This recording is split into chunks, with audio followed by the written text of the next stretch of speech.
বাংলাদেশের মানুষ সেই শপথ গ্রহণ করে সারা বাংলাদেশের মানুষ যখন ঐক্যবদ্ধ হয়েছে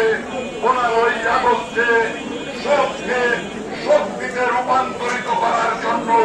মুজিব প্রেমী ভাইরা যখন ঢাকার 32 নম্বরে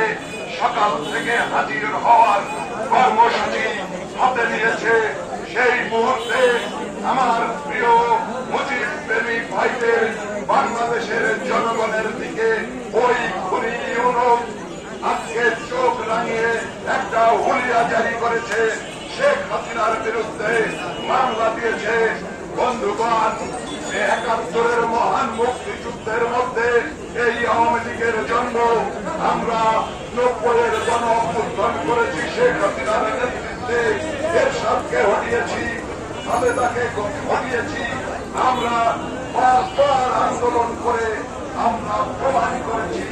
আওয়ামী লীগ মুজিব পাগল ভাইরা বাংলাদেশে আন্দোলন করতে ভয় পায় না। এই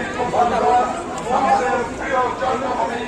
এই জায়গায় আমরা তো কোনো বিশৃঙ্খলা বরদাস্ত করবই না। সাথে সাথে এটাও বলতে চাই, আজকে যারা শেখ হাসিনার নামে মামলা করেছে তারা তো মামলা করবে ওই ছাত্রদের নামে, যারা ভুয়া কথা বলে ছাত্রদের অধিকারের কথা বলে